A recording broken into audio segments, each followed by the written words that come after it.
Breaking news: Electoral tribunals and commission on appointments unveiled.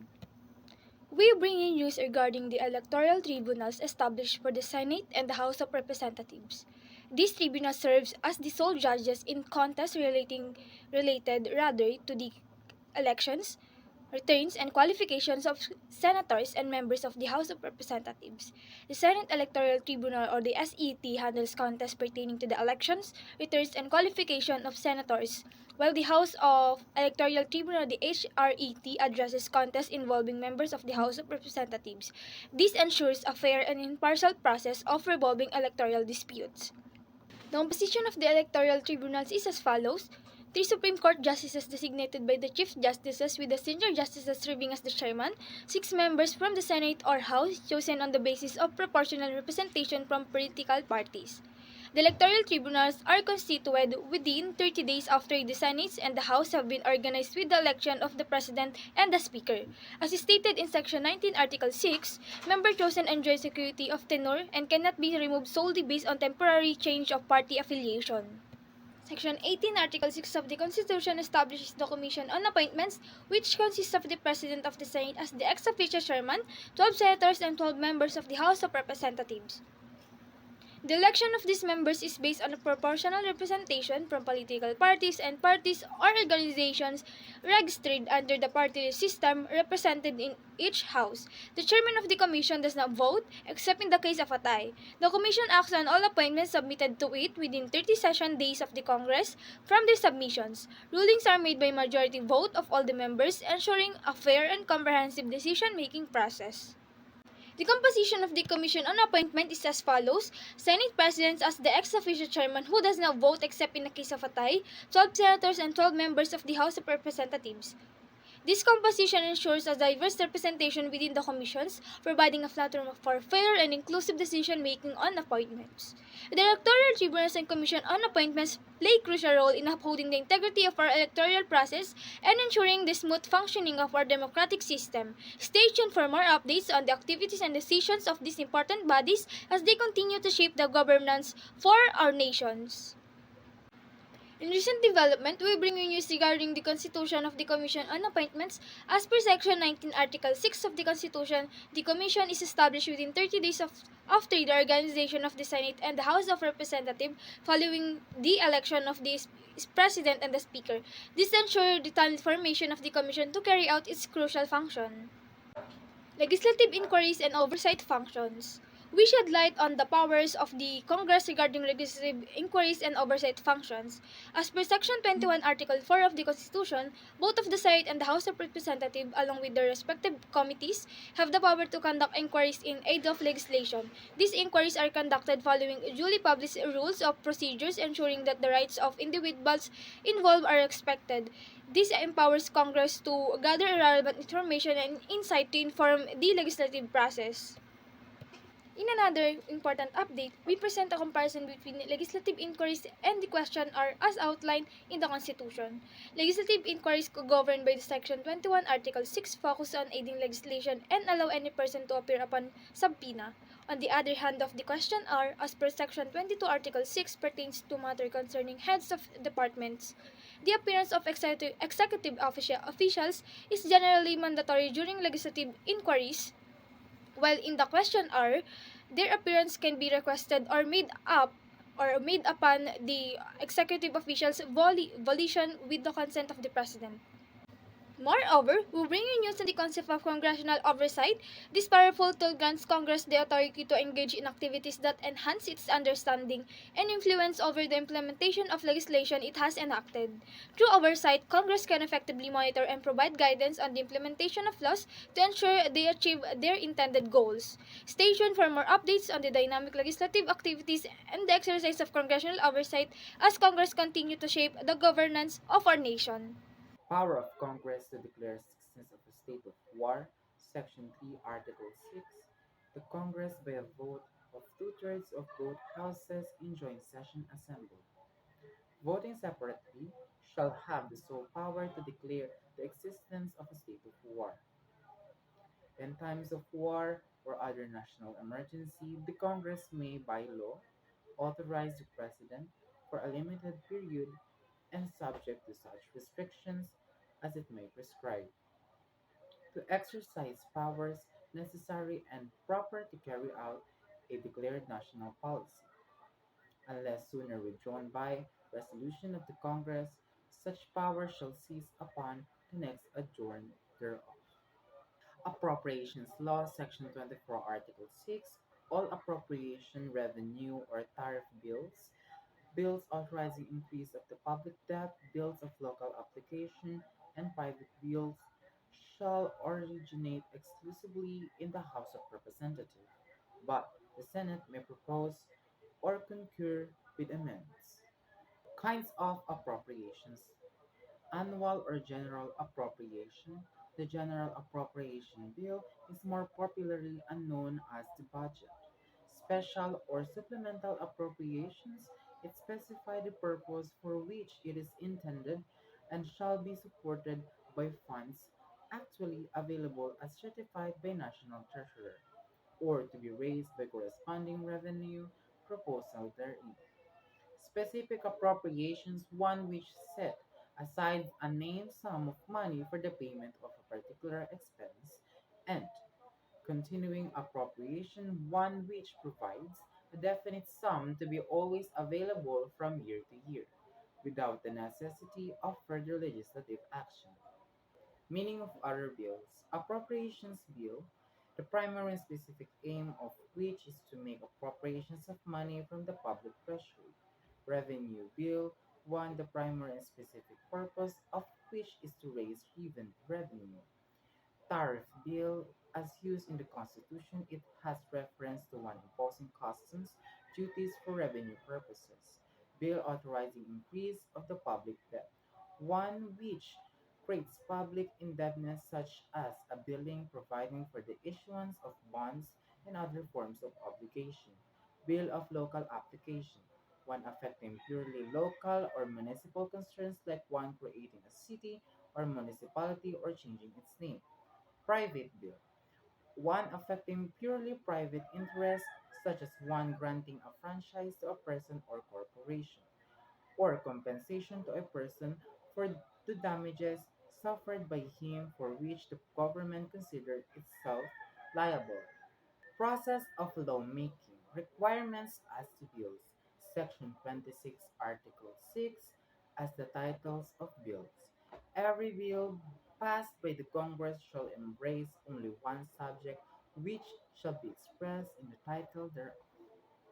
No bill passed by either house shall become law unless it has passed three readings on separate days, and printed copies thereof in its final form have been distributed to its members 3 days before its passage, except when the President certifies to the necessity of its immediate enactment to meet a public calamity or emergency. Upon the last reading of a bill, no amendment thereto shall be allowed, and the vote thereon shall be taken immediately thereafter, and the yeas and nays entered in the journal. Example of process of lawmaking. Example, Anti-Smoking Act. 1. Subject. Process of lawmaking. Progress of lawmaking has one subject, one title rule. Number 1. To prevent hodgepodge, log rolling, or the smuggling in of riders. Number 2. To prevent surprise or fraud upon the legislature. Number 3. To fairly appraise the people of the subject of legislation that are being considered in order that they may have the opportunity of being heard thereon, by petition or otherwise if they should so desire. Number 4. The title need not to be a complete catalogue of a bill. In any case, a title must not be so uncertain that the average person reading it would not be informed or the purpose of the enactment. Number 5. The title of the bill is controlling over the text. Example, De La Cruz v. Paras, GR number L4257172, close open parentheses, 1983. Process of lawmaking. Requirements as to bills. Number 2. Requirements as to certain law. Section 27, Article 7, the President shall submit to the Congress within 30 days for the opening of every regular session as the basis of the General Appropriation Bill, a budget of expenditures and sources of finance, including receipts from existing and proposed revenue measures. This constitutional provision aims to establish a specific process for certain types of legislation, emphasizing the House of Representatives as the starting point for bills related to finances, local matters, and private concerns, which means the House of Representatives has the exclusive authority to initiate this type of bills, while the Senate has the power to suggest changes to these bills. This system is designed to ensure a thorough and collaborative legislative process between the two houses of Congress.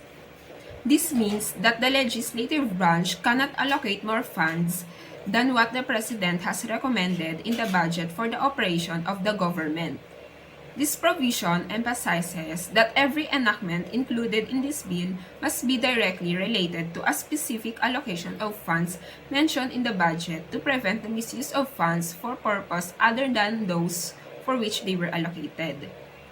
This constitutional provision collectively aim to maintain fiscal discipline, prevent arbitrary changes to the budget, and ensure that the budgetary process adheres to established rules and regulations, and they contribute to transparency and accountability in the government's financial management.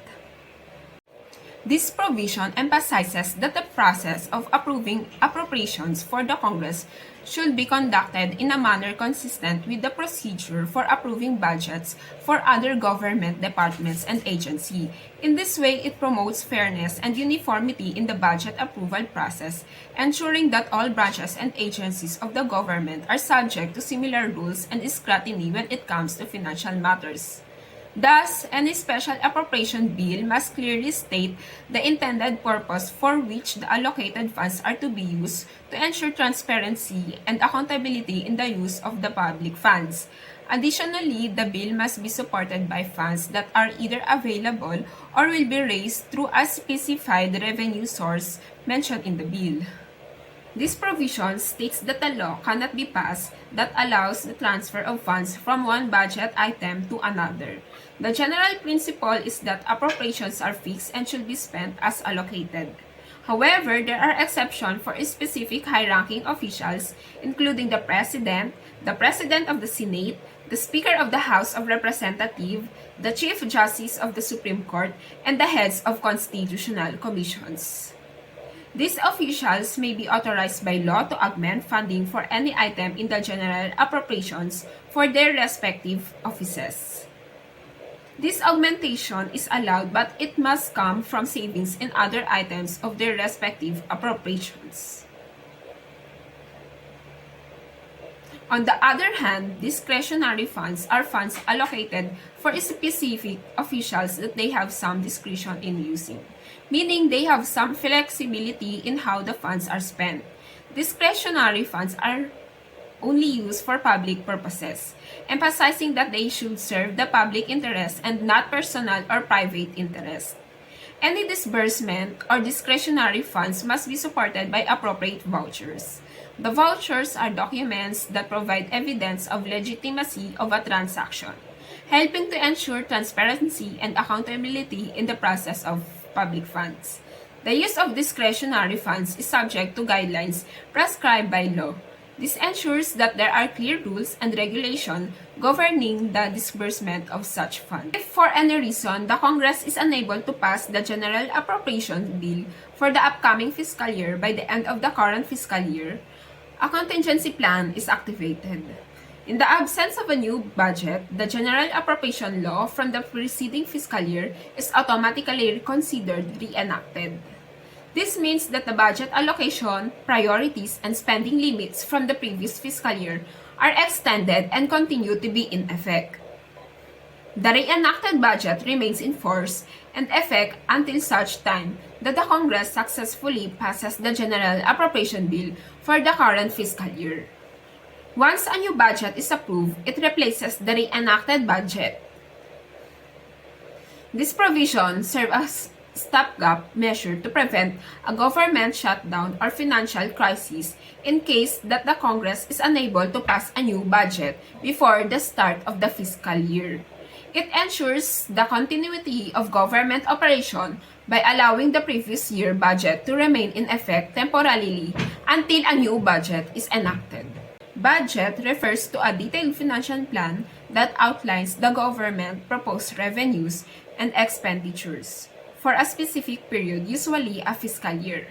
The government budget serves as a comprehensive roadmap for managing public finances, allocating resources, and achieving fiscal goals. It reflects the government's priorities, guide the resource allocation, and ensure accountability and transparency in public finances. The statement underscores the importance of legal authorization for government spending. It ensures that the public funds are disbursed in accordance with the law, subject to the democratic and legislative process and with a focus on transparency and accountability in financial management. Every bill that is passed by the Congress must be presented to the President for approval before it can become a law. If the President approves the bill, he shall sign it, making it an official law. However, if the President does not approve the bill, he has the option to veto it. This means rejecting the bill and returning it to the House where it originated.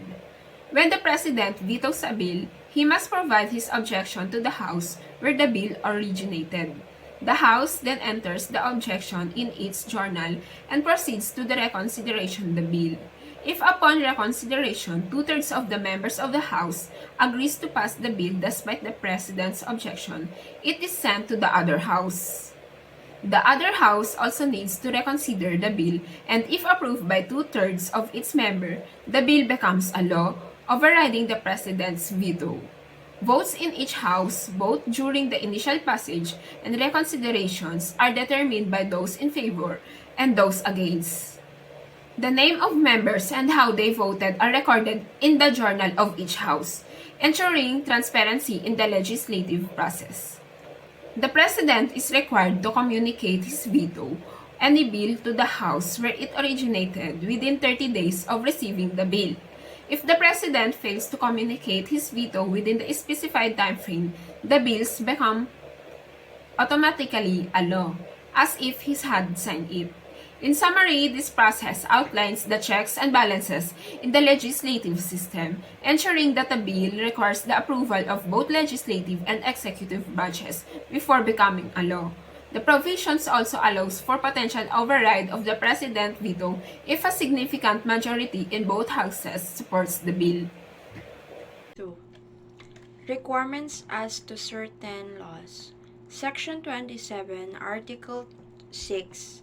So the President shall have the power to veto any particular item or items in an appropriation, revenue, or tariff bill, but the veto shall not affect the item or items to which he does not object.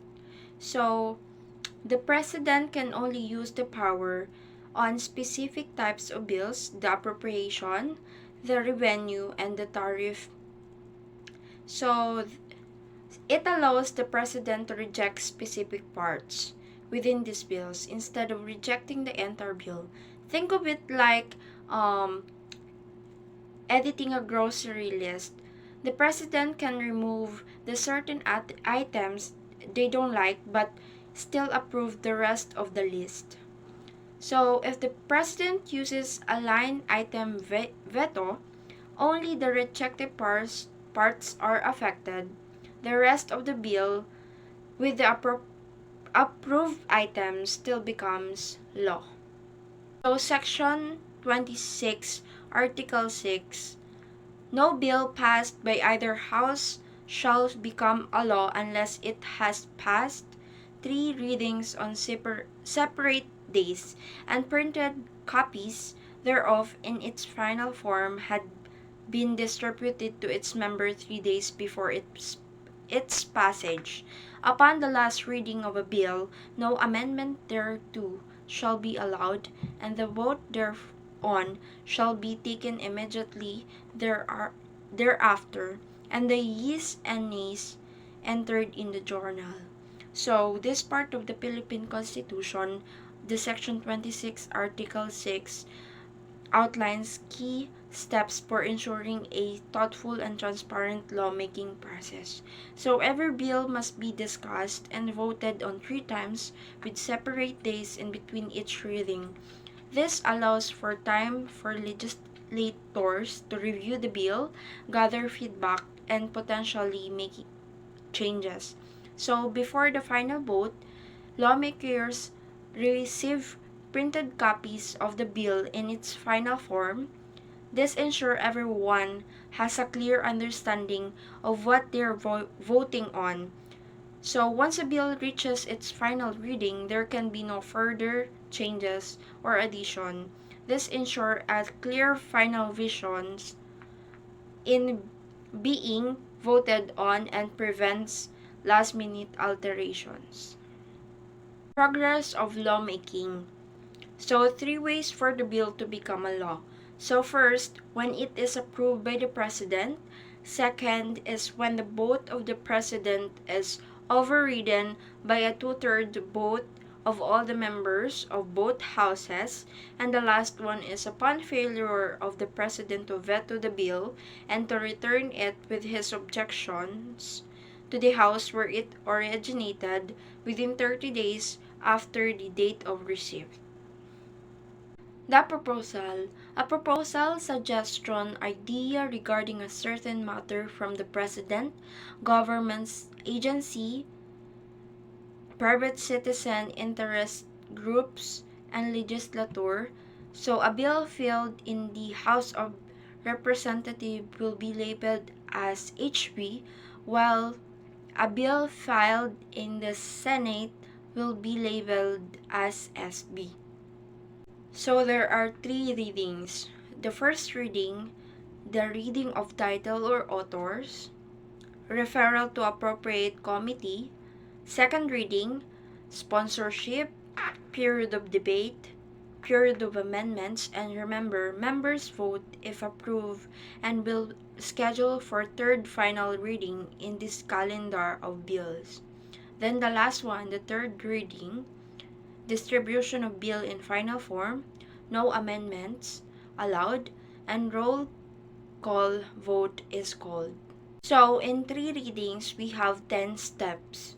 So the first one is the bill filing, second is the first reading, third is the committee hearing or reports, fourth is the calendar for second reading, then the fifth is the second reading, and the sixth is the voting on the second reading, then 7 is the voting on the third reading, and 8 is the referral to other chamber, 9 is the bicameral conference, and the last one is the 10 is the submission to Malacanang.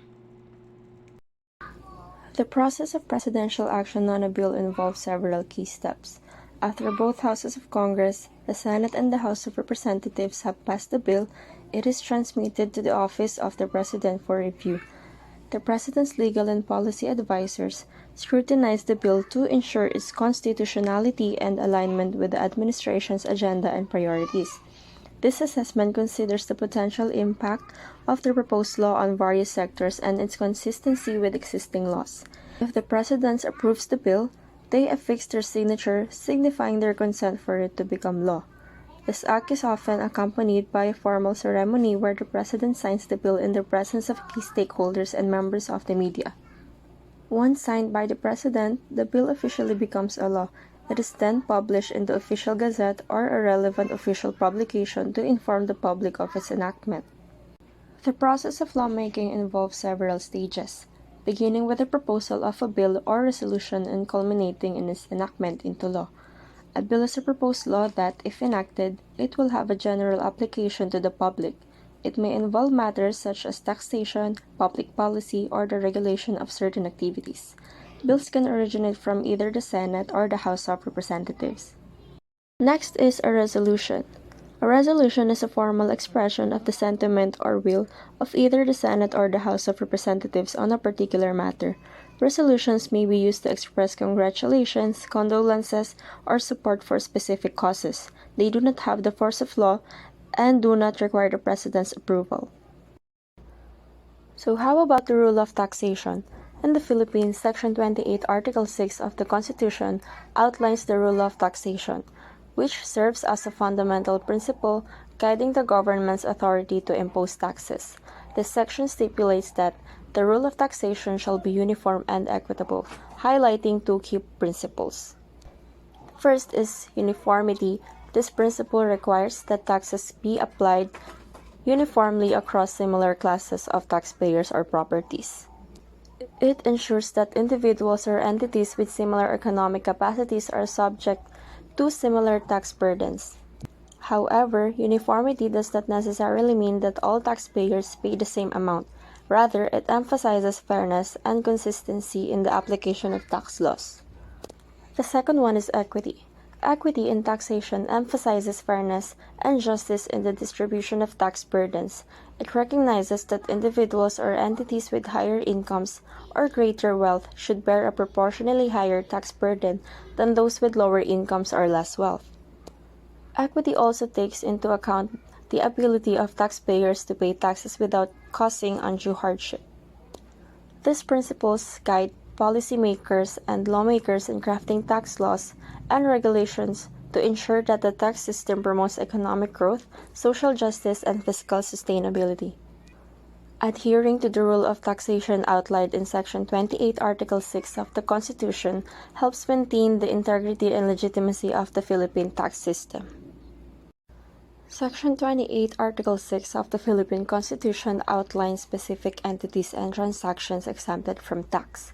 This provision serves as a cornerstone in the country's tax system, offering relief to certain individuals, organizations, and activities deemed vital for public welfare or national development.